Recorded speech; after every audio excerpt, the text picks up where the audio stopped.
Hi friends, welcome to family kitchen. இன்றைக்கி நம்ம family கிச்சனில் கேரளா ஸ்டைல் பப்பட சம்மந்தி ரொம்ப சுவையாக எப்படி செய்கிறதுன்னு பார்க்கலாம். இந்த அப்பள துவையல் செய்கிறதுக்கு நான் 5 அப்பளத்தை எடுத்துக்கிறேன்.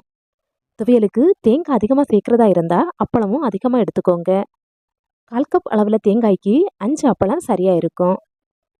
நாம் எடுத்துருக்கிற அப்பளத்தை முழுசாக பொரிக்காமல் இந்த மாதிரி சின்னதாக கட் பண்ணிவிட்டு பொரித்து எடுத்தால் எண்ணெய் அதிகம் வேஸ்ட் ஆகாமல் இருக்கும். அதனால் இந்த மாதிரி சின்னதாக கட் பண்ணிவிட்டு பொரித்து எடுத்துக்கோங்க. இப்போது நாம் சின்னதாக கீறி வச்சுருக்கிற அப்பளத்தை 2 ஸ்டெப்பாக பொரித்து எடுத்துக்கலாம்.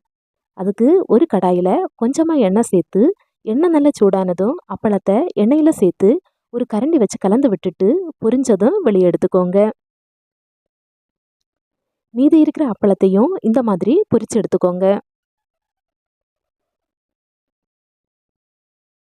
இனி அதே எண்ணெயில் ஒரு கொத்து கறிவேப்பிலை சேர்த்து பொரிஞ்சதும் வெளியே எடுத்துக்கோங்க.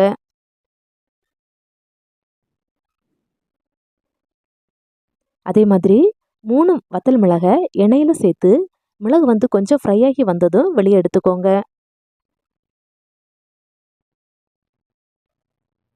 அதே எண்ணெயில் 6-7 சின்ன வெங்காயம் தோல் நீக்கிட்டு எண்ணெயில் சேர்த்து வெங்காயம் இந்த மாதிரி கலர் மாறி வந்ததும் வெளியே எடுத்துக்கோங்க. சின்ன வெங்காயம் சூடு ஆறுனதுக்கு அப்புறமா மிக்சி ஜாரில் நாம் ஃப்ரை பண்ணி வச்சுருக்கிற கறிவேப்பிலை வத்தல் மிளகு சின்ன வெங்காயம் சேர்த்து இந்த மாதிரி சதைச்சி எடுத்துக்கலாம். இது கூட 1/4 கப் அளவில் துருவின தேங்காய் சேர்த்துக்கோங்க. கூடவே கொஞ்சமாக புளி, 1/2 டீஸ்பூன் அளவில் உப்பு சேர்த்து தண்ணி சேர்க்காம அரைச்சி எடுத்துக்கோங்க. அப்பளத்துலேயும் உப்பு இருக்கிறதுனால உப்பை பார்த்து அளவாக சேர்த்துக்கோங்க.